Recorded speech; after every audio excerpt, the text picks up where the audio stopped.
Buenas tardes, vamos a empezar la conferencia.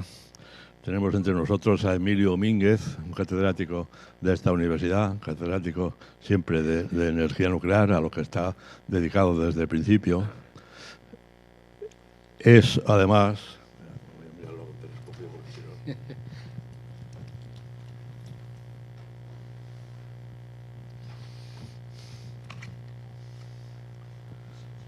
catedrático en la Escuela de Ingenieros Industriales.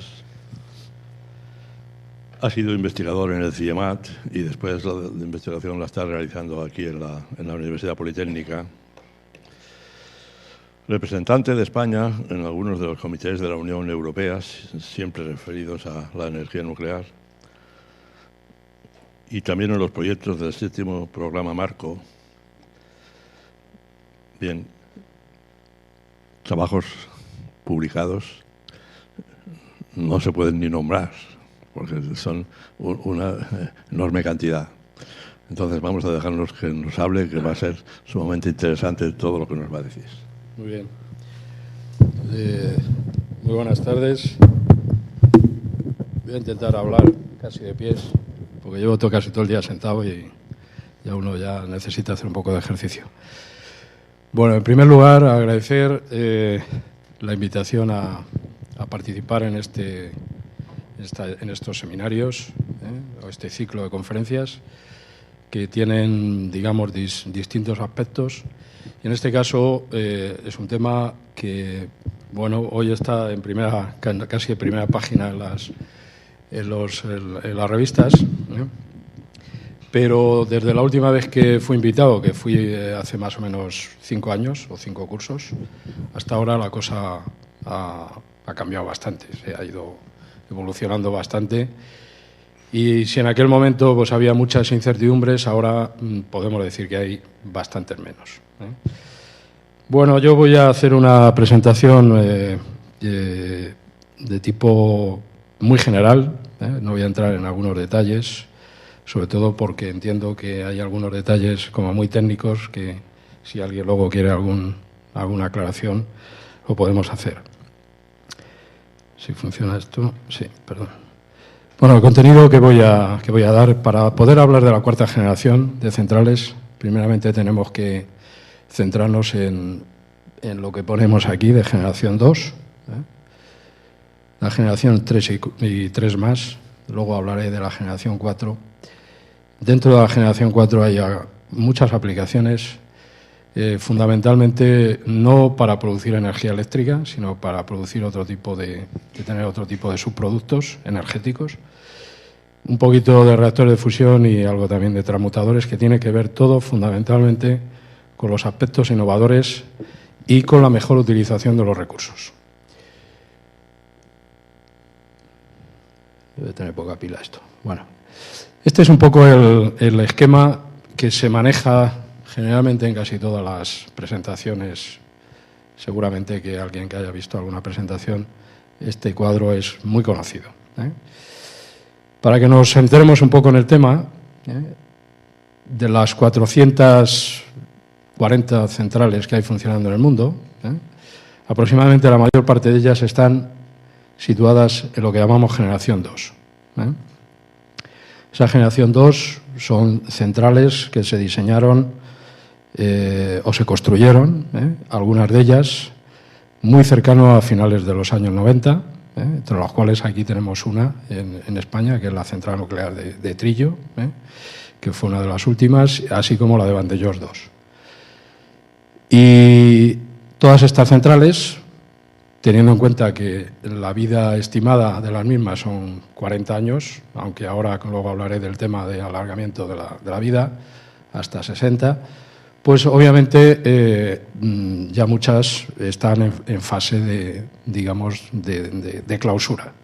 A partir de ahí se empezaron a diseñar, sobre todo en los años 90, cuando empezó un poco la caída de la generación nuclear, motivado por el accidente de Chernóbil y algunas cuestiones más, pues evidentemente la industria nuclear empezó a pensar que más allá del año 2000 había que utilizar nuevas centrales con nuevos conceptos innovadores.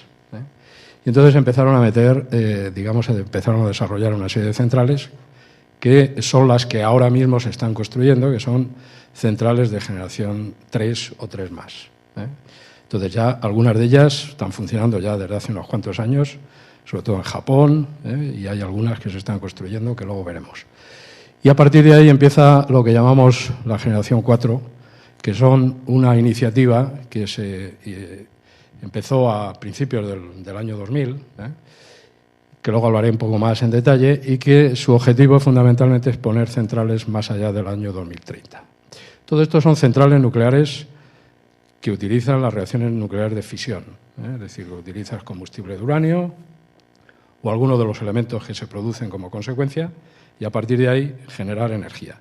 Aquí no hay nada en este cuadro relacionado con los temas de fusión, pero teniendo en cuenta que algunas de estas centrales van a entrar cercanas a los años 40, pues posiblemente alguna de los desarrollos de fusión pueda estar cercanos a esos niveles.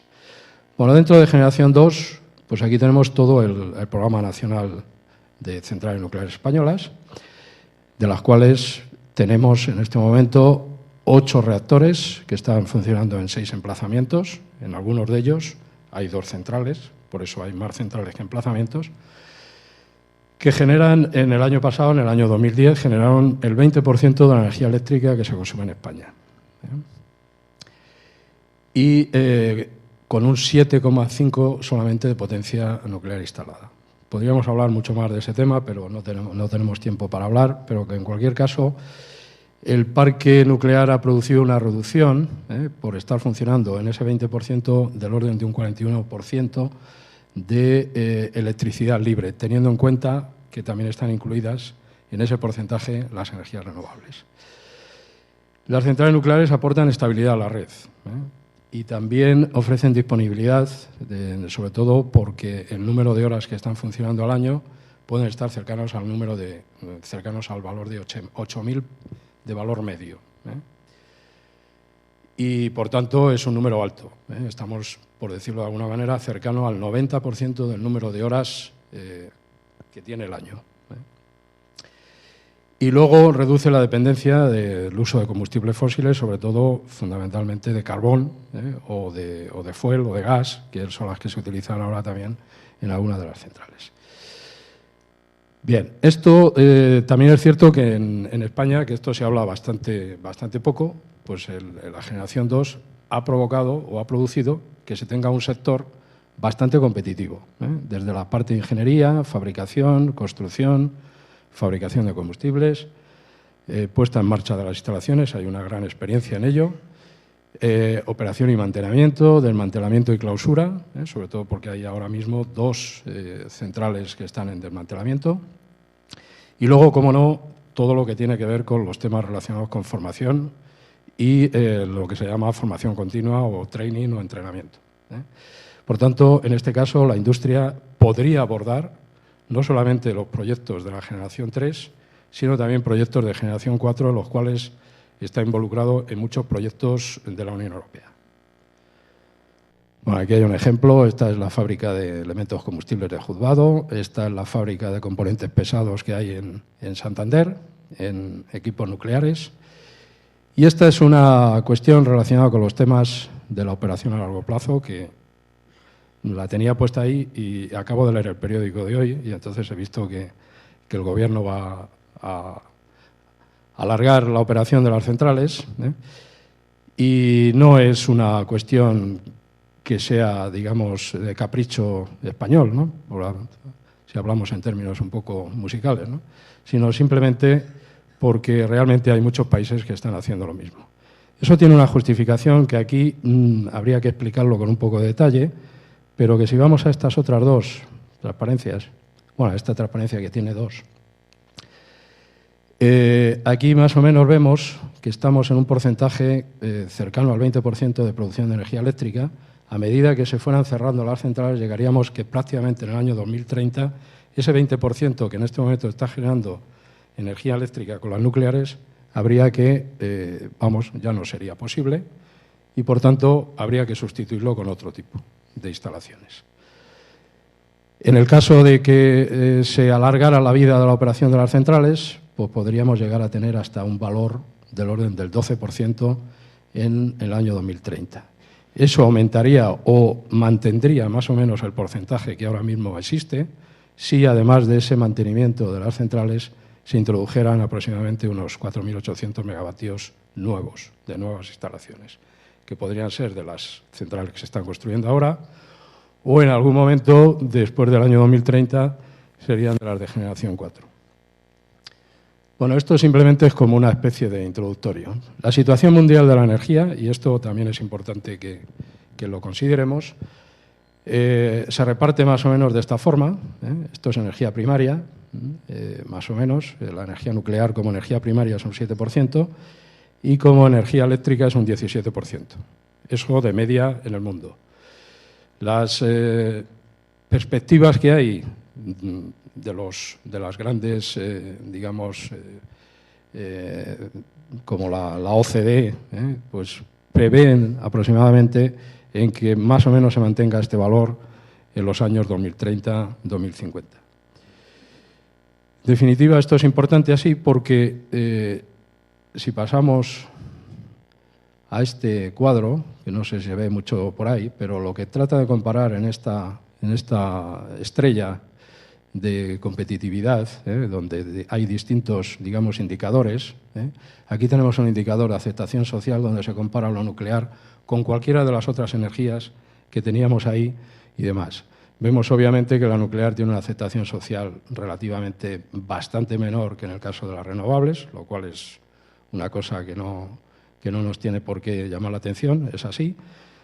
Sin embargo, hay dos aspectos o varios aspectos que son importantes desde el punto de vista de energía nuclear. Por un lado, la capacidad de innovación, y nos vamos a ir dando cuenta simplemente con la introducción que he puesto. Es decir, todas esas líneas que hay a partir de las centrales que en este momento están funcionando, como son generación 3, 3+, generación 4, los posibles transmutadores y la fusión, en definitiva, son conceptos innovadores que van a permitir producir energía eléctrica con reacciones nucleares. Por otro lado, la garantía de suministro, es decir, no hay ningún tipo de problema de suministro de combustible, tanto desde el punto de vista de lo que es el uranio, puesto que hay bastante abundante, y los nuevos conceptos lo que van es a utilizar mucho mejor el combustible, como vamos a tener ocasión de ver después. El acoplamiento al mercado, sobre todo desde el punto de vista de precios, es bastante competitivo con respecto al resto. Y aquí tenemos también la parte de competitividad. Sin embargo, desde el punto de vista de calidad ambiental, bueno, pues hay una pequeña diferencia entre lo que son las energías renovables y lo que es el nuclear, sobre todo desde el punto de vista de los residuos radiactivos. Esto, que está muy desplazado a toda esta parte, que es importante desde el punto de vista económico y desde el punto de vista de la sostenibilidad, como tanto se habla últimamente, pues es lo que da un poco el movimiento a que haya o que se tenga que mantener más o menos ese 17% en la producción eléctrica en el mundo.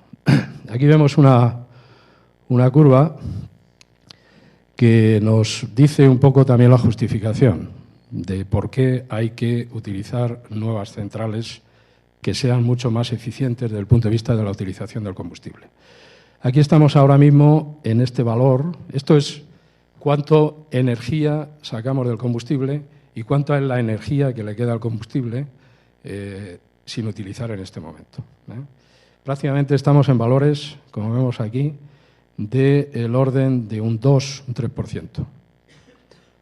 El resto se queda en el combustible y, por tanto, algunos que durante muchos años hemos estado incidiendo en que realmente no hay que meter el combustible en un almacenamiento geológico, sino que hay que reutilizarlo para sacar más energía. Si realmente vamos a los nuevos conceptos, que son los reactores rápidos, este valor puede llegar a sobrepasar prácticamente el 80%, con lo cual estaríamos dando un salto cualitativo y cuantitativo importante desde el punto de vista de la utilización de los recursos naturales. No necesitaríamos recursos naturales, sino que necesitaríamos reutilizar el combustible que sacamos de las centrales. Y en eso se basa prácticamente gran parte de los conceptos de los reactores de generación 4. Bueno, aquí tenemos un poco el por qué se impulsa el desarrollo nuclear y por qué aparecen la generación 3, la generación 3+, la generación 4 y luego también la fusión. Por un lado, la reducción de la dependencia del exterior, la dependencia sobre todo de combustibles fósiles, los precios energéticos competitivos, seguridad de suministro, cumplimiento de compromisos ambientales y mejora de la eficiencia energética. Esos son, digamos, un poco las líneas en las cuales se va a basar también los conceptos básicos de la generación 4. Bien, aquí vemos un poco el punto 3 y 4 en el que nos encontramos en este momento, es el momento del renacimiento nuclear. Estamos más o menos por aquí, y está previsto que prácticamente en estos 20 años próximos, prácticamente aquí tenemos en potencia instalada, y este es el número de instalaciones que se van a construir con respecto a las que hay en este momento. Y esto está repartido en distintos sitios, en Europa, en América, en Asia, en África, y el total del mundo nos da un crecimiento bastante importante. Esto está sacado directamente de los datos de la OCDE, es decir, que no es un dato que no sea comparable. Aquí vemos que hay 441 reactores, hay 65 en construcción, repartidos en todos estos sitios. Hay aproximadamente unas 200 unidades programadas, sobre todo en la parte asiática. Y luego hay algunos países que en principio han dado ese paso, como puede ser Italia, Polonia. Italia no tiene ningún reactor, Polonia tampoco. Y también hay un paso adelante de Estados Unidos, no solamente en el alargamiento de la operación de las centrales, sino también en nueva construcción de centrales. En definitiva, esto sí es una realidad, las 65 centrales de construcción, y como vemos está bastante repartida. Algunas de ellas eran centrales que estaban paradas desde hace tiempo por cuestiones de tipo económico, por ejemplo la de Argentina, y alguna también en Europa, fundamentalmente en Rumanía, y bueno, pues estas son las que están en este momento en marcha. En Estados Unidos hay una, en el estado de Texas, hay una en construcción. Bueno, esta es una construcción. Vamos a ver un pequeño vídeo de la construcción de esto. Es un reactor de Westinghouse, la P1000, y hay 3 unidades construyéndose en el mismo sitio, una de las cuales se terminará en el año 2012, otra en el 2013 y otra en el 2014. Este es el reactor de agua a presión de 1000 megavatios. Es un reactor muy simplificado con respecto a los reactores anteriores. Está todo metido aquí en esta vasija y funciona fundamentalmente por el sistema que se llama de seguridad pasiva. Es decir, que no necesita ningún tipo de sistemas adicionales eléctricos para mover sistemas de seguridad. Funciona por convección natural y hay unas cuestiones relacionadas con los temas de refrigeración de la vasija y demás. Vamos a ver este momento.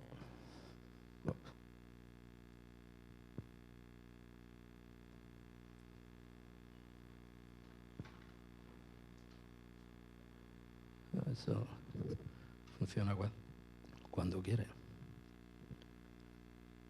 Bueno, lo vamos a ver entero porque es un poco propagandístico. Yo creo que vamos a empezar por aquí. Technology not only preserves nature, it relies on nature.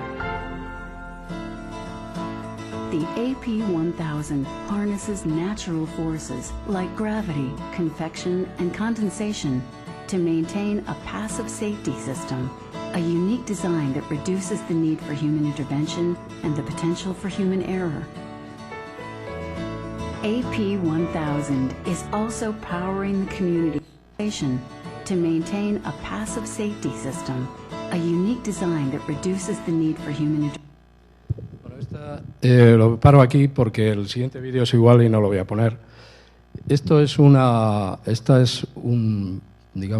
proceso de funcionamiento aquí tenemos el reactor, y el reactor, en el caso de que se produzca aquí un escape, es decir, lo que llamamos el accidente base de diseño, que se puede producir con una cierta probabilidad, muy baja, pero que se pueda producir. En ese caso hay una dispersión, o sea, hay un escape de agua a alta presión y obviamente va contra esta primera pared. Esta es la vasija, que es una vasija de acero, y para evitar los daños que se puedan producir en la misma, lo que hay es un sistema, en este caso, muy diferente a las centrales actuales. En las centrales actuales lo que tiene es un sistema de ducha, que lo que hace es condensar todo ese vapor mediante un sistema de relajación de la presión y luego enfriamiento y recogimiento de algunos de los gases posibles que aparezcan de fisión. En este caso todo queda aquí dentro, pero esto se calienta y para evitar que se produzca un daño, lo que aquí hay es una convección por aire. Y luego también cuando esto llegue para aumentar la velocidad de refrigeración, hay aquí un recipiente de agua anular, que lo que va haciendo es impulsar el agua aquí y por evaporación va bajando la temperatura y entonces sale por la chimenea de arriba. Ese es uno de los sistemas novedosos en este tipo de reactores, que disminuye el número de componentes y por tanto el tamaño de la instalación.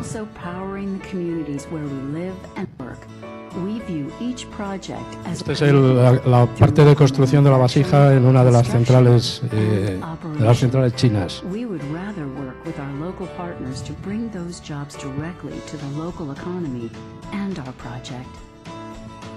Westinghouse is intent on delivering more than just a new power plant. We intend to deliver project certainty.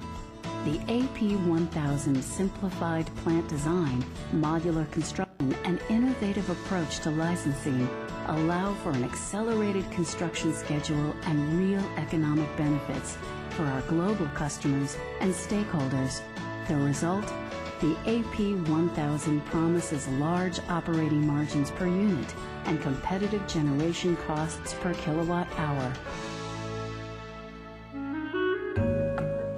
Como vemos, si alguien conoce alguna de las centrales actuales, digamos la superficie que ocupa es mucho más reducida.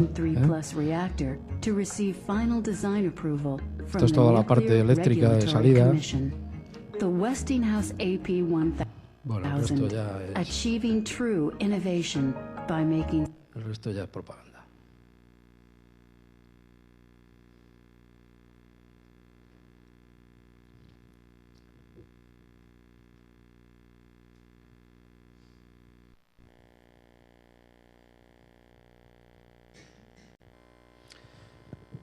Bueno, pasando también a la parte europea, aquí vemos las perspectivas que hay en Europa. En este momento hay 145 reactores funcionando y hay una serie de unidades en construcción, de las cuales hay una en Francia, que vamos a ver luego una foto, y luego el plan que tiene el Reino Unido de tener por lo menos una de las centrales en funcionamiento a finales del 2018.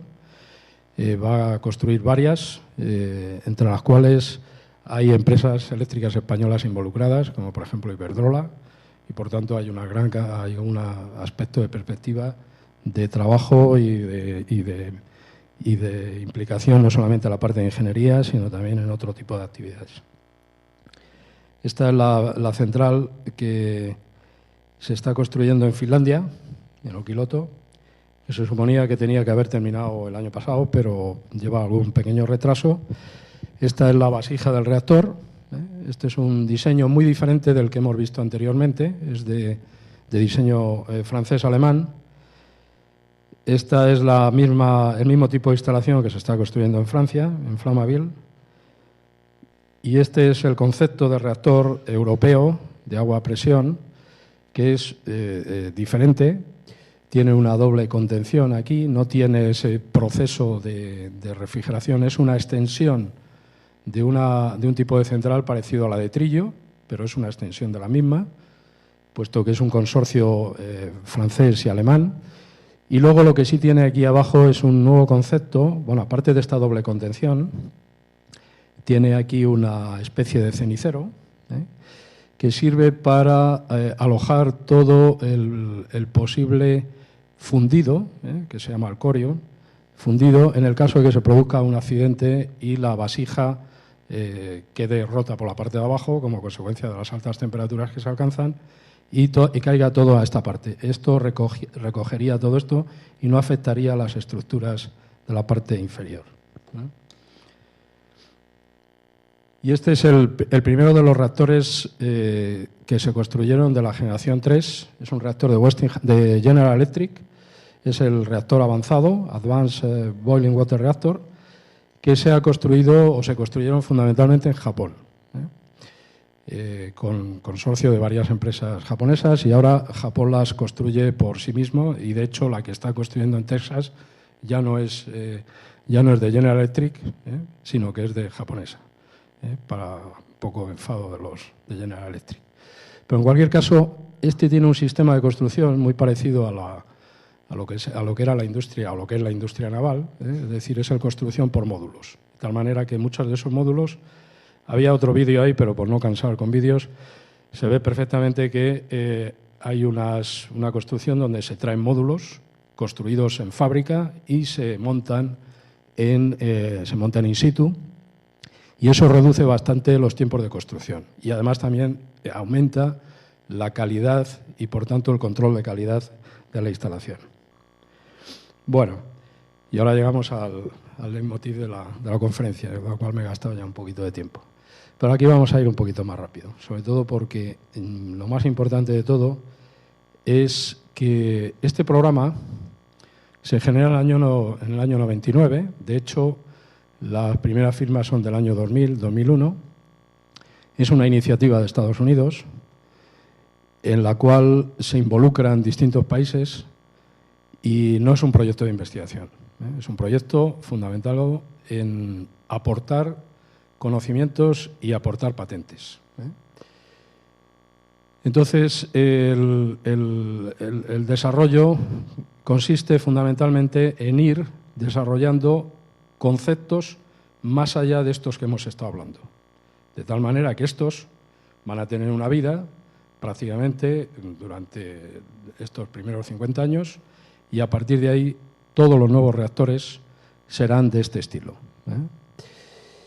Y basados fundamentalmente en un aumento de la demanda de energía en el mundo, sobre todo teniendo en cuenta que hay muchos países que no tienen acceso a la energía eléctrica.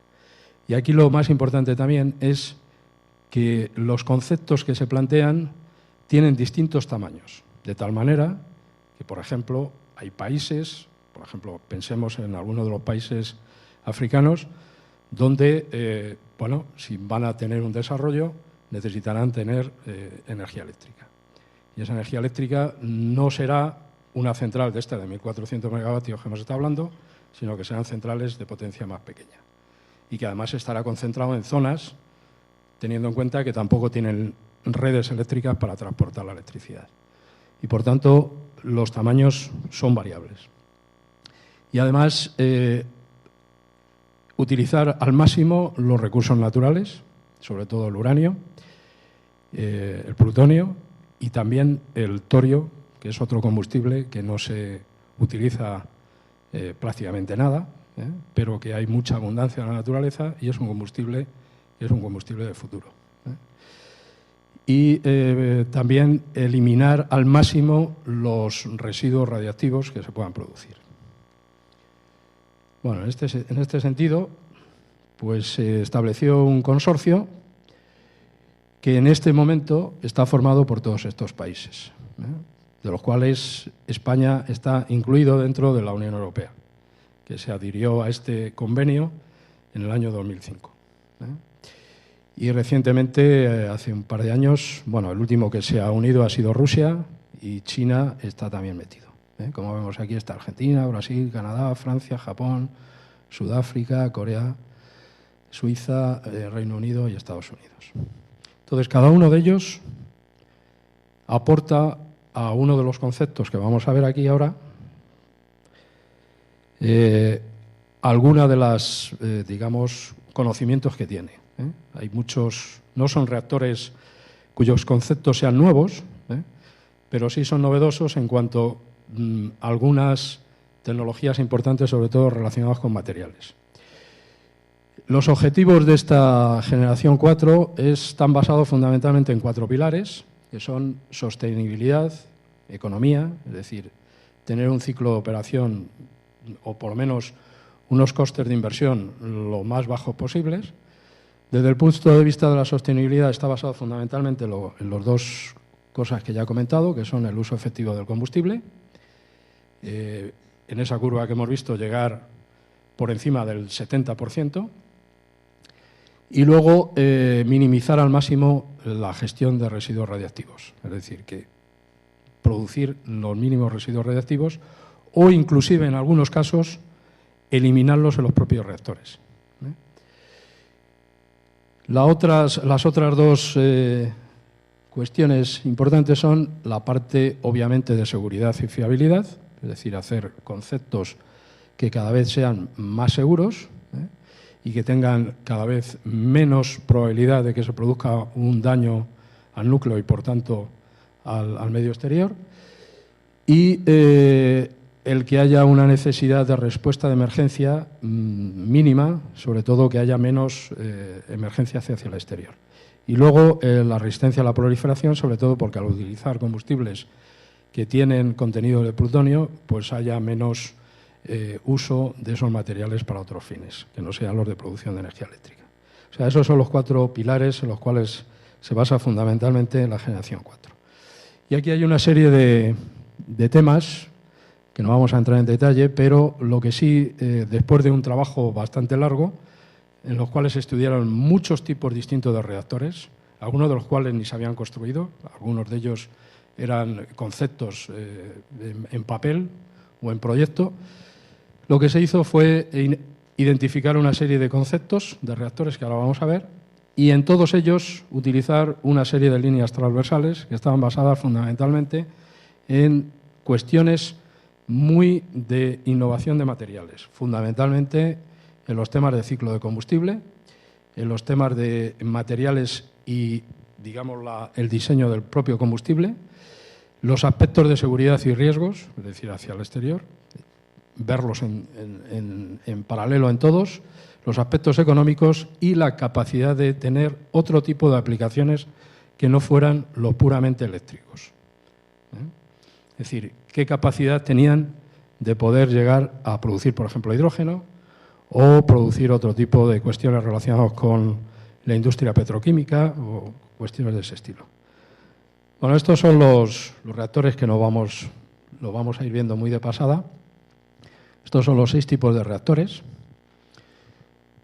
de los cuales prácticamente ninguno de ellos, excepto este y alguno de estos, y prácticamente, bueno, esto ahora los iré comentando un poco, prácticamente esto nunca ha habido ningún reactor en funcionamiento de este estilo y de este supercrítico tampoco ha habido ninguno, pero es un concepto puramente de aspectos termodinámicos que tienen que ver con cualquier tipo de instalación eléctrica, es decir, cualquier ciclo termodinámico. Es un ciclo en el cual trabaja en el punto supercrítico.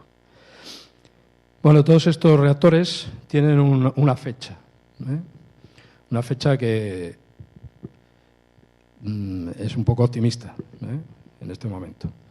También es verdad que de todos estos reactores, los proyectos que se están llevando en la Unión Europea son fundamentalmente relacionados con este reactor, son fundamentalmente relacionados con este y son algunos relacionados con este y con este. Estos 2 prácticamente no se están considerando en Europa. Entonces, en el mes de diciembre, yo creo que fue en diciembre de 2010, más o menos diciembre o enero, se firmó un acuerdo de toda la industria nuclear europea, que tiene unas siglas, está auspiciada fundamentalmente por una empresa eléctrica belga, que es Suez, fundamentalmente, y soportado por bastantes otros países europeos, para incentivar fundamentalmente el desarrollo de los reactores de la generación 4 en este concepto, que es un concepto de sodio que es prácticamente un diseño francés. Un reactor de gas y luego este tipo de reactores que tienen que ver fundamentalmente con aspectos relacionados con transmutación, que son reactores de plomo, y este es un reactor de muy alta temperatura también con gas, ¿eh? Y es el impulso de la industria hacia este tipo de reactores, ¿eh? Lo cual quiere decir que si hay un soporte de la industria habrá una cierta financiación para poderlos llevar adelante y no quedarán exclusivamente en cuestiones de investigación-desarrollo, ¿eh?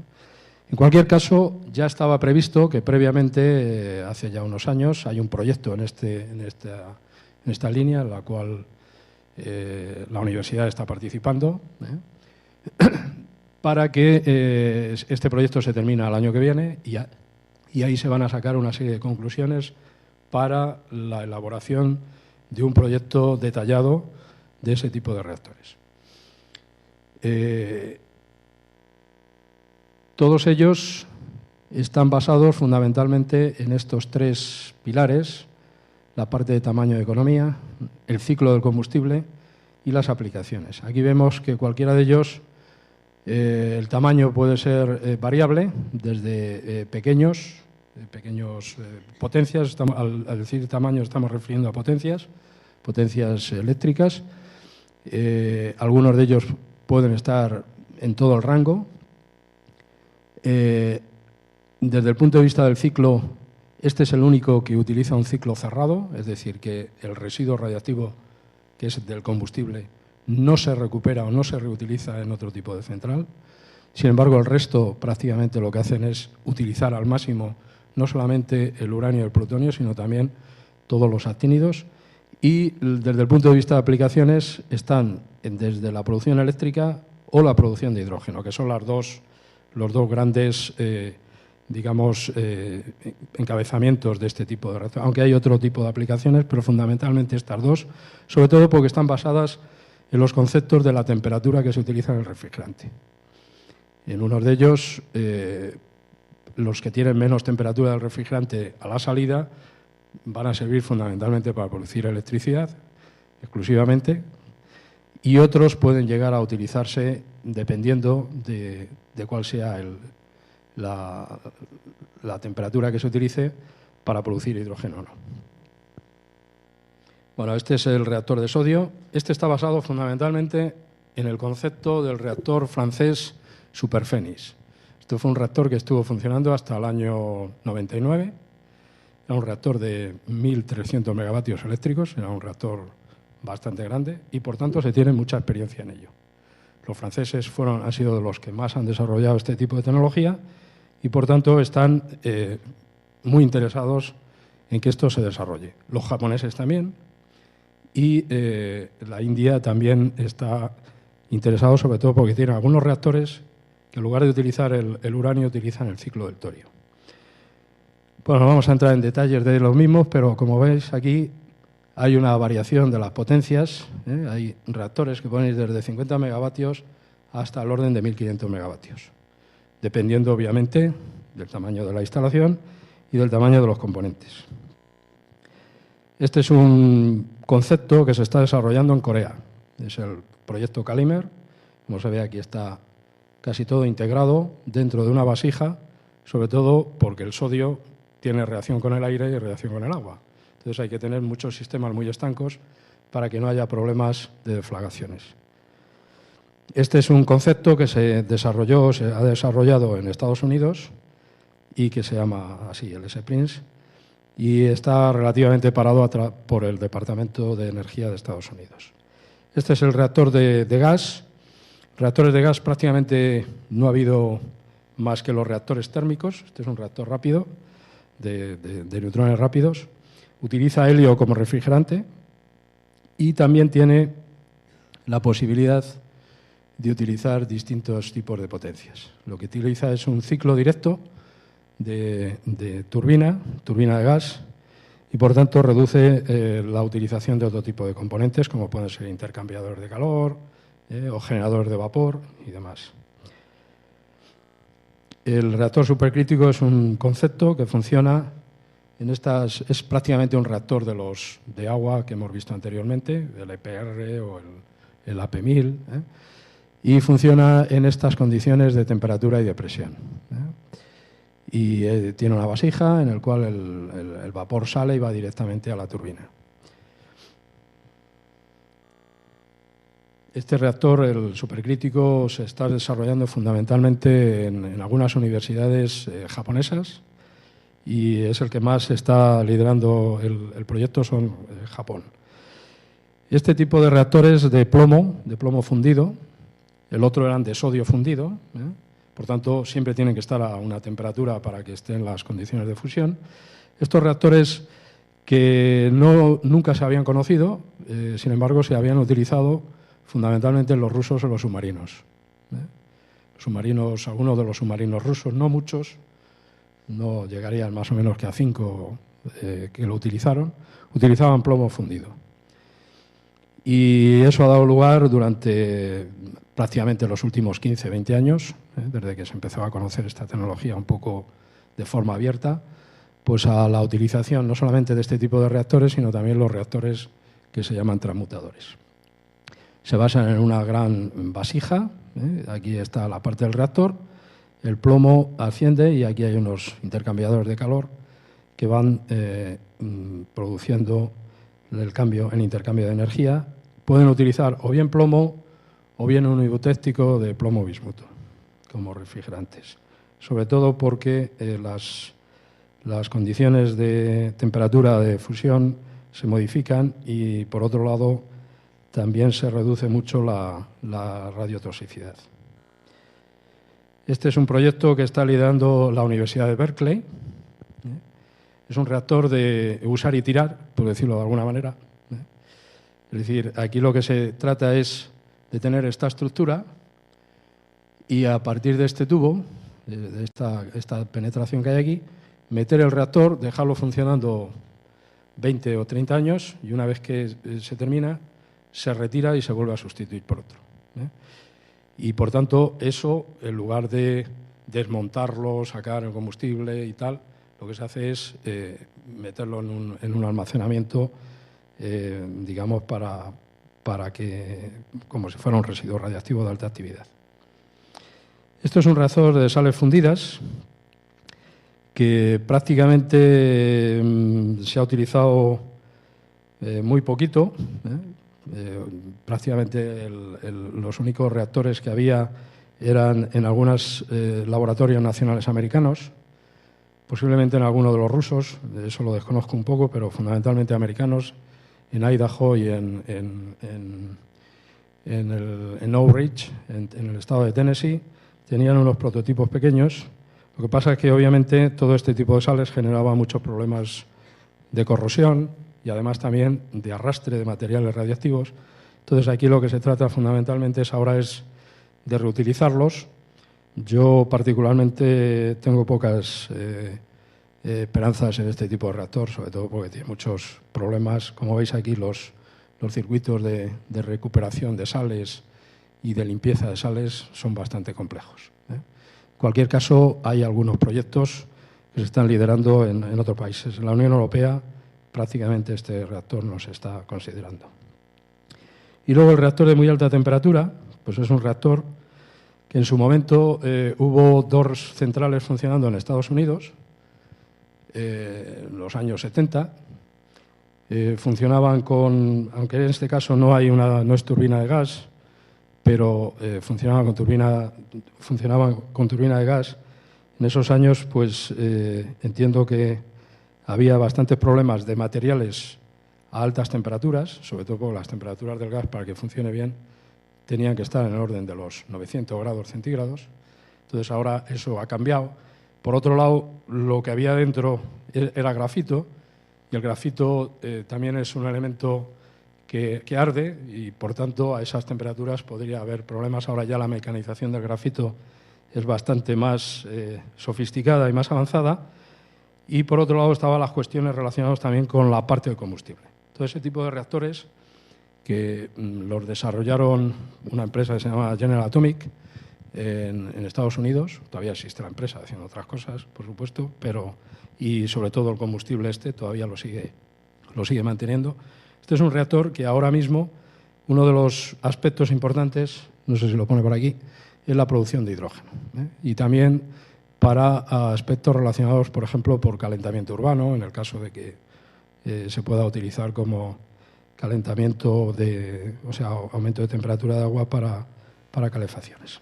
En resumen, estos son los temas relacionados con la generación 4, donde aquí vemos los distintos tipos de reactores, aquí vemos las potencias o los rangos, las aplicaciones, y como vemos aquí, fundamentalmente están centrados, en este caso, en electricidad, producción de hidrógeno, producción de calor, y aquí en gestión de actínidos, es decir, eliminación de residuos radiactivos, generalmente plutonio. Aquí también, en el caso del sodio, y aquí sobre todo también en el caso de sales fundidas. Y aquí hay una serie de temas de investigación que están en marcha en muchos países y que, desde luego, necesitan mano de obra joven, no de la mía, sino de la vuestra, y de muchos ingenieros, no solamente nucleares. Aquí hay muchos temas, como veis aquí, relacionados con temas de materiales, con temas químicos, con temas, digamos, de mecánica de fluidos, y, en general, todo lo que tenga que ver con el combustible tiene que ver con cuestiones mecánicas y luego, por supuesto, la parte nuclear se da por hecho de que en cualquiera de ellas hay que meterle el aditivo de la radiación. Bueno, este es un proyecto, voy a ir un poquito de prisa, que está relacionado con este último. Este se llama el Pebble Beach Modular Reactor. Es un reactor de combustible esférico que, aunque no lo parezca, se pensaba hasta que se han gastado el dinero de los mundiales de Sudáfrica y ahora mismo están un poco parados. Pero de hecho es un reactor modular en cuanto a potencia, de tal manera que uno va aumentando dentro del mismo emplazamiento las potencias. Generalmente la mínima eran de 150 megavatios eléctricos. Este reactor se ha diseñado puramente por los sudafricanos en colaboración con Alemania y con Estados Unidos, y es un reactor que utiliza prácticamente unos componentes mínimos. Ahí no se ve muy bien. Lo vamos a ver en este. Aquí tenemos el reactor, está la vasija del reactor. Bueno, esto está metido obviamente dentro de una estructura. Y aquí lo que tenemos es un turbocompresor, es decir, esto funciona con gas helio, y luego lo que tiene dentro son unos bloques de grafitos hexagonales donde están metidos dentro esas pelotas de combustible, que son estas que veíamos aquí. Esta de aquí. El combustible tiene forma hexagonal, y aquí hay unas canalizaciones donde están metidas estas esferas. Estas esferas tienen el combustible aquí, tienen varias capas que permiten o impiden el paso de los elementos radiactivos hacia afuera. Están hechos a través de materiales cerámicos y pueden aguantar temperaturas altas.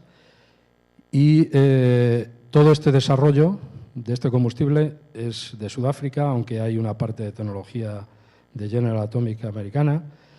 Y el desarrollo de este proyecto pues iba perfectamente hasta el año pasado. De hecho, había 2 empresas españolas involucradas en el proyecto de este reactor. Para la parte de la vasija, estaba Equipos Nucleares, la empresa que hemos mostrado al principio, y una parte de la ingeniería estaba en Empresarios Agrupados.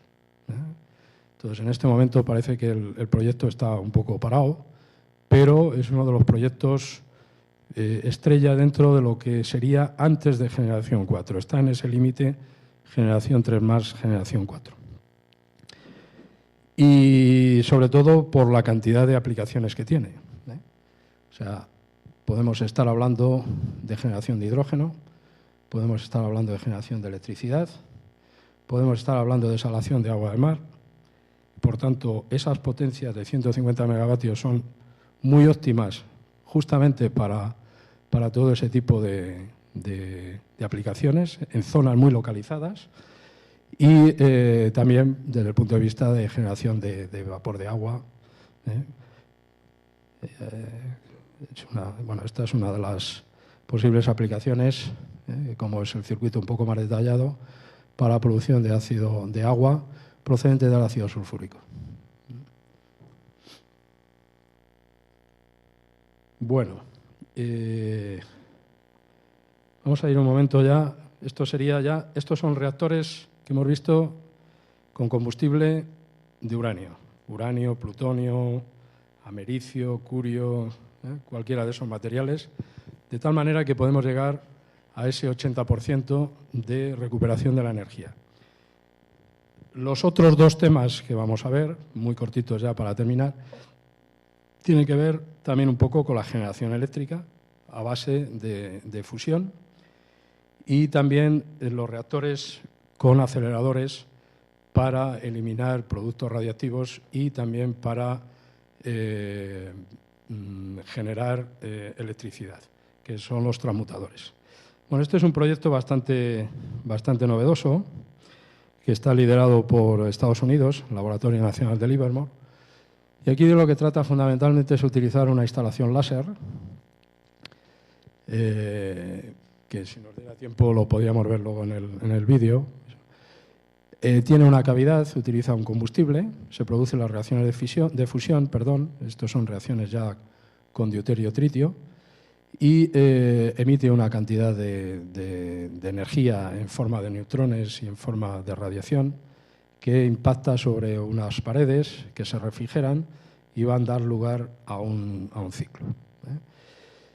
Este sistema puede estar, también lo que se llama un reactor híbrido, es decir, utilizamos la energía de fusión, pero lo que ponemos fuera es un combustible a base de uranio o americios o curios, de tal manera que se multiplica la energía. Esos neutrones producen reacciones de fisión y se multiplica la energía.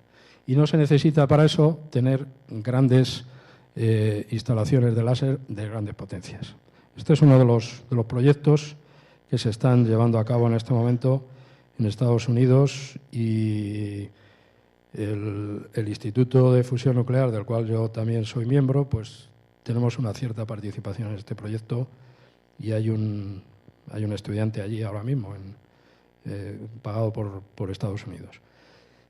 Lo otro es el tema de la transmutación.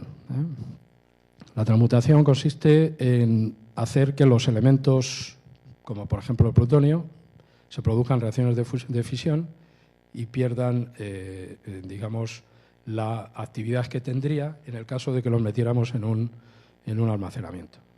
Entonces, sacamos combustible de los reactores, lo metemos en estos transmutadores, lo aceleramos aquí tenemos un acelerador de protones, los protones producen neutrones y con esos neutrones lo que se tiene es un reactor que está funcionando siempre que esté funcionando el acelerador.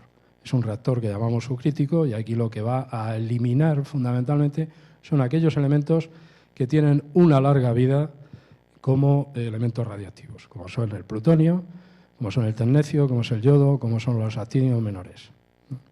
Este es un transmutador de diseño de General Atomic. Este es otro proyecto que está dentro de esa línea que hablaba antes, iniciada por las empresas eléctricas o el sector nuclear europeo. Es el proyecto MIRRA. Es un proyecto que se va a construir, ha habido algún proyecto dentro del sexto programa marco y se va a construir en el centro nuclear que hay en Bélgica, en Mol, que es de tamaño bastante más grande que el FIEMA que tenemos aquí. Entonces está en la vasija del reactor, esto está metido dentro de un edificio, o sea que hay un proyecto ya en marcha también. Y esto es otro transmutador de otro tipo, en el cual se utiliza también plomo-bismuto, que fue el concepto inicial que prácticamente se barajó. Es decir, aquí vienen los protones, interaccionan con el plomo, se produce una especie de reacción de fisión y aparecen neutrones. Si aquí tenemos un combustible, es decir, combustible procedente de estas centrales, en lugar de almacenarlo en un sitio, lo ponemos aquí. Aquí de lo que se trata fundamentalmente es de eliminar la radioactividad que tienen esos elementos y además producir energía eléctrica. Esa es un poco la idea. Bueno, ya para terminar, ya llevamos una hora yo hablando y vosotros aguantándome. La conclusión es, bueno, yo creo que con todo este repaso rápido, lo que ha sabido manejar la tecnología nuclear son los proyectos innovadores. Otra cosa es que lo hayamos sabido vender mejor o peor, pero ha habido proyectos innovadores y los hay. Existen soluciones mejoradas tanto en generación 3, que serían, digamos, diseños similares a los de generación 2, pero con nuevas incorporaciones tecnológicas, y los de generación 3+, que son los que incorporan mejoras sobre todo en los aspectos de seguridad y no incluyen tantos componentes, con lo cual se disminuye el coste de construcción y el coste de inversión. Se disminuye el tiempo de construcción y se disminuye, por tanto, el coste de construcción. Existen proyectos en marcha, liderados por todos esos países que hemos visto ahí, en los cuales la Unión Europea también está liderando algunos de esos proyectos, en los temas de generación 4. Existen prototipos, como son estos transmutadores, diseñados para eliminar residuos y generar energía.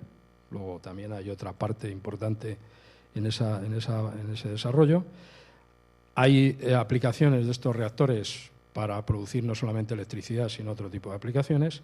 Existen conceptos de fusión que todavía le quedará un tiempo para llegar, digamos, a tener un concepto de reactor, pero que en cualquier caso da bastante tecnología y desarrollo todavía. Y desde luego la industria nuclear no ha perdido, a pesar de los inconvenientes, no ha perdido el camino, sobre todo porque la mayor parte de las actividades que tienen en este momento, independientemente de mantener las centrales actuales en funcionamiento, en mantenimiento y en operación, es proyectos internacionales. Podría hablar de multitud de empresas que en este momento tienen proyectos en China, están involucrados en los proyectos en Estados Unidos y digamos, en Europa, es decir, que hay, inclusive con algunas ideas también, inclusive en Sudamérica, y por tanto yo creo que está en condiciones de poder afrontar cualquier novedad que se pueda producir de alguna construcción en nuestro país.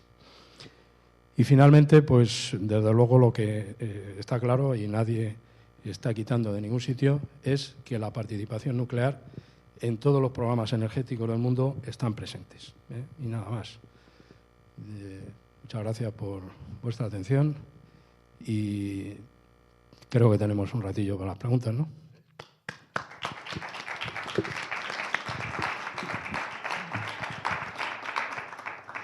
Bueno, pues nos hemos enterado de muchos detalles del mundo de los reactores. Realmente es un mundo. Y además, lo que se señala, yo lo que estoy viendo, España la industria española está en punta. No es que esté atrasada, está avanzada. Y participa empresas españolas que participan en construcción de reactores y en avanzar proyectos en muchos lugares del mundo. De modo que solo faltaría que empezara también a actuar en España. Bueno, y aparte de eso yo voy a preguntar una cosa también. En la UPM se están haciendo cosas. ¿Podrías decirme un poco si los alumnos están interesados en todo esto? ¿A dónde podrían dirigirse y qué cosas se están haciendo ahora? Bueno, ahí el tema, como he dicho, es un tema multidisciplinar. Hay varios frentes abiertos. Fundamentalmente, la mayor parte de las actividades están como muy concentradas en la Escuela de Ingenieros Industriales, pero cada vez más los temas se están abriendo. Y prueba de ello es que con la identificación que teníamos arriba del campo de excelencia, pues hay una parte de energía que, aunque no está muy materializada en la parte nuclear todavía, intentaremos en algún momento hacer más de lo que en este momento el campus de Moncloa esté haciendo. Pero dicho esto, en este momento hay, con la calificación nuclear, hay dos departamentos. Uno es el Departamento de Ingeniería Nuclear y otro es el Instituto de Fusión Nuclear. Que prácticamente las cosas son, si no parecidas, hay muchos otros profesores de otros departamentos que participan también. Entonces hay, en los proyectos relacionados con Generación 4, por lo menos hay participación de esos departamentos, de ese departamento en concreto, en el proyecto del reactor de sodio. Hay un proyecto europeo, este es del 6º programa marco todavía, parece que es del 6º, del comienzo del 7º, ya uno con solapamiento se pierde, pero en cualquier caso se termina el año que viene. Que se está participando en ese proyecto. Tiene aspectos relacionados con los temas de seguridad, con los temas de materiales, de combustibles y demás. Luego, en los temas de transmutación también hay otro proyecto que se ha terminado el año pasado. Se ha hecho una propuesta nueva para el 7º programa marco y, bueno, hay una colaboración de varios departamentos. En los temas relacionados con el proyecto LIFE, hay una colaboración importante con Estados Unidos, de una serie de años, no muy activa en el número de personas, pero sí muy activa en el número de resultados, o la calidad de los resultados. Y eso se va a seguir. En este momento hay en temas relacionados inclusive con fusión y con fisión, en el mes que viene vamos a firmar un acuerdo con la Universidad de Osaka. Hay también un acuerdo con una red europea, con el Tokyo Tech. Lo que pasa es que todavía no hemos hecho nada. La posibilidad que hay es de que haya estudiantes que vayan a la Tokyo Tech a hacer unos semestres, pero todavía no hemos llegado a ningún acuerdo porque tampoco sabemos los temas que ellos están interesados y tampoco es cuestión de enviar a nadie a un sitio sin saber lo que va a hacer. Pero bueno, eso se va a materializar de aquí a un mes. En el caso de la Universidad de Osaka iría en dos aspectos. Uno, lo que sería la Faculty of Engineering, que estaría relacionado con aquellos temas que tengan que ver, es un acuerdo que va a firmar la universidad. Es decir, que en definitiva habrá temas de distinto tipo. Fundamentalmente, seguramente Japón ahora está muy involucrado en los temas de energías renovables, muy interesado, quiero decir, en los temas de energías renovables, sobre todo de energía solar y demás, pero sí tienen actividades relacionadas con los temas de reactores. Y luego con el Instituto de Ingeniería del Láser de la Universidad de Osaka, que tenemos una colaboración de hace años, lo vamos a renovar con la idea de aumentar el intercambio, sobre todo porque ellos tienen allí experimentos que nos interesan para poder materializar digamos, la validación de los resultados numéricos o teóricos que tenemos en el instituto. En definitiva, hay muchas actividades. Con Sudamérica, ayer tenía yo un alumno que se va a Brasil con una beca Magalhães y va a hacer allí el proyecto fin de carrera en la Universidad de Río. Y Brasil es uno de los países que tiene un potencial nuclear importante en todos los aspectos. Con otro que vamos a firmar también intercambio es con Argentina. O sea que desde el punto de vista de trabajo no nos falta, no nos pagan mucho, eso también es verdad, no nos pagan prácticamente nada, pero bueno, los que estamos en esto, como algún profesor que hay por aquí, nos preocupa relativamente hasta cierto punto. Pero lo que sí nos importa es el que haya actividad, sobre todo para, digamos, todos los estudiantes, que en definitiva son los que tienen que coger el rumbo y aumentar el potencial en esos temas. Esa es un poco la actividad. Muy interesante. Ahora vamos a ver la gente que se anima. Bueno, vamos a ver en el coloquio qué preguntas surgen por aquí, por el auditorio. Sí. Que este verano leí en un periódico lo que se hacía con los residuos nucleares actualmente en España. Y leí que una parte pequeña se almacenaba aquí, la mayor parte se enviaba a Francia y luego otra pequeña porción se enviaba a reciclar a Francia. ¿Está eso de reciclar a Francia? El periódico lo decía así, no sé en qué consiste eso de reciclar los residuos radiactivos. Vamos a ver, los residuos tienen, en una central se producen dos tipos, bueno, se producen muchos residuos, pero hay dos categorías de residuos. Uno que son los residuos de alta actividad, que son los que proceden del combustible.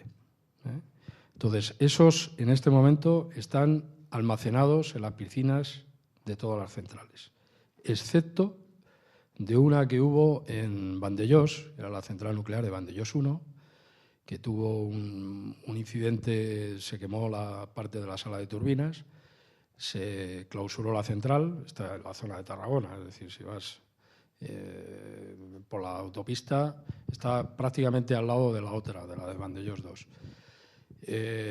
Entonces, el combustible que tenía esa central, puesto que esa central era una central de diseño francés, ese combustible se mandó a Francia. Y allí en Francia está almacenado, se ha sacado, digamos, se ha reciclado, pero ese combustible tiene que venir para acá. Y por eso hay un proyecto que tenía que haberse puesto en marcha, pues por lo menos en este periodo legislativo, y no se ha puesto todavía en marcha porque no se ha decidido el qué sitio, y que sería digamos, un almacenamiento temporal centralizado, lo que se llama el ATC, para meter el combustible gastado de las centrales. Y ese combustible vendría de Francia. El resto está todo almacenado en las centrales. Y luego hay unos residuos de media y baja actividad que se mandan a una instalación que hay en Córdoba, que se llama El Cabril. Y eso es todo.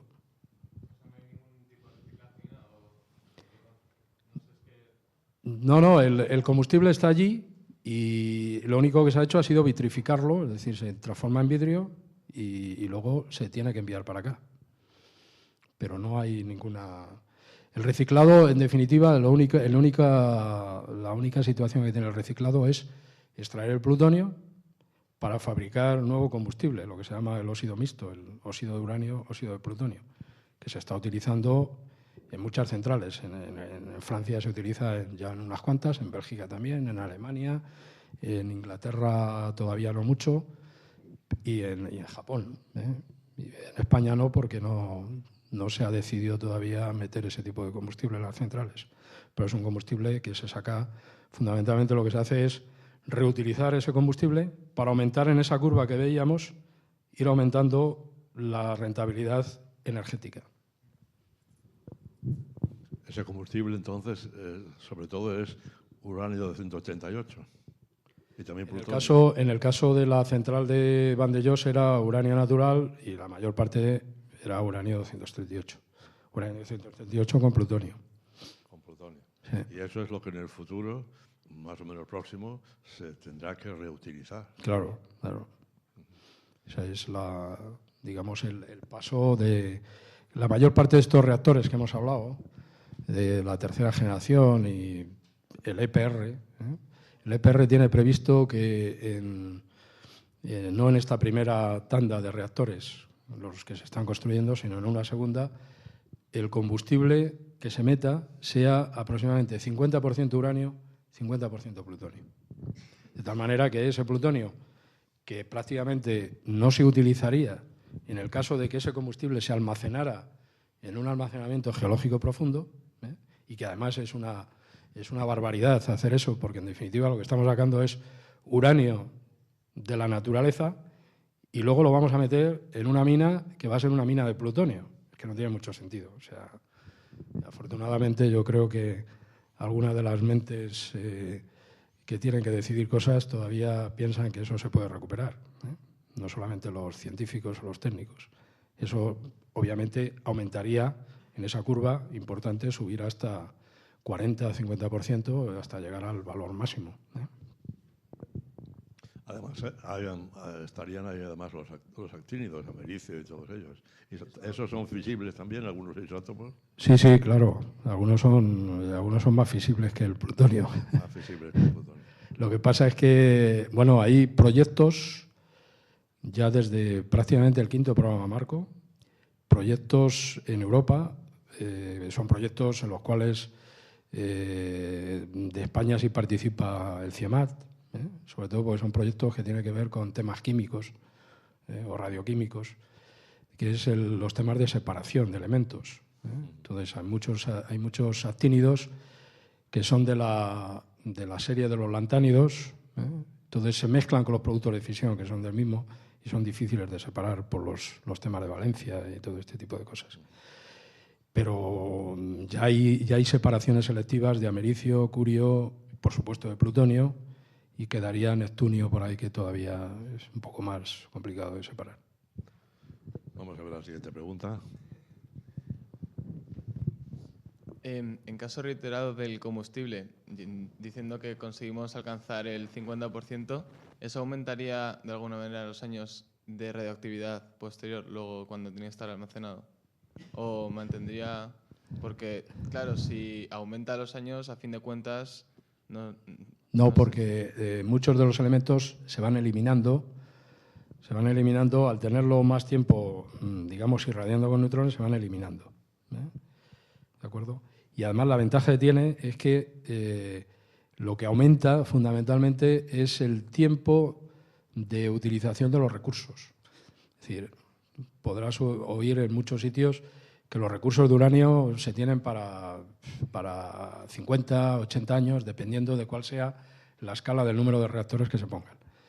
Pero la reutilización o la reelaboración, que también se llama así, del combustible, lo que va haciendo es subir el número de años que tienes recursos. Es decir, que los recursos son inagotables fundamentalmente porque tienes un potencial energético en el combustible que no has gastado. Y la utilización de eso, obviamente, durante un cierto tiempo genera nuevos productos radiactivos, pero con el tiempo van disminuyendo muchos de esos productos radiactivos. Y, por tanto, la radiactividad disminuye. Es decir, que la radiactividad que se va a tener en los residuos es menor. Vamos a ver. Profesor Lombardero tiene muy buena voz. Habéis hablado de la producción de hidrógeno, no como subproducto, sino como uno de los fines posibles de centrales nucleares. Sí. ¿Qué se hace con ese hidrógeno? ¿En plan como combustible? El hidrógeno, lo que se trata fundamentalmente es de utilizarlo como vector energético, claro. O sea, hay que proveer una nueva industria para transporte y licuefacción. Claro, luego el cómo se transforme, si se transforma en celdas de combustible o como combustible. Como combustible. O sea, la ventaja que tiene es, o sea, no se produce en la propia central, en el propio reactor, se produce como consecuencia de que el refrigerante tiene una temperatura alta y entonces es un proceso de intercambio térmico. Pero no se produce por electrolisis, no por disociación. Se produce por efectos no eléctricos, sino de generación de la temperatura que tiene el refrigerante. Electrolisis. No hay que producir electricidad y después electrolisis. No. O sea, la electricidad puede ir por un lado y por el otro lado lo que utilizas es como una especie de cogeneración. Se utiliza como subproducto, o que lo puedes derivar hacia la producción de hidrógeno o, en función de cómo se maneje, derivarlo hacia ambas. Y la ventaja que tiene es que es una de las formas, conjuntamente con la producción de hidrógeno a través de energías renovables, que no libera CO2. Lo que pasa es que eso todavía queda un poquito de tiempo. Pero En España hay 8 generadores, 8 centrales nucleares, ¿no? sí, 6 centrales, 8 reactores y 6 emplazamientos. Todos utilizan uranio enriquecido, sí. En este momento sí. Cuando estaba la central de Vandellós 1 utilizaba uranio natural. Era la única que utilizaba uranio natural. Sí. ¿Qué vas a combate, caballeros? Pues yo creo que, teniendo en cuenta que cuando hay niebla por esa zona no se ve la central, Pues va a seguir siendo una central fantasma. Y yo no creo que sea recuperable no hay ninguna actividad en torno a ello. En algún momento se habló de que se podía allí hacer alguna de ciclo combinado o algo por el estilo, pero posteriormente yo he ido por allí un par de veces a otras actividades distintas, no a ver la central, y nunca la he podido ver porque siempre hay niebla. Siguiente pregunta, vamos a ver. Por aquí, por este lado. Por aquí. Yo diría una pregunta de futuro, difícil de contestar. ¿Se puede prever que en España se vuelva otra vez a construir alguna central? O por lo menos colaborar en alguna central que se está en la Unión Europea ahora investigando? Pues yo pienso que sí. Lo que no sé es si yo me jubilaré antes, pero vamos, en cualquier caso, espero que sí. Espero que sí. Estaría muy bien.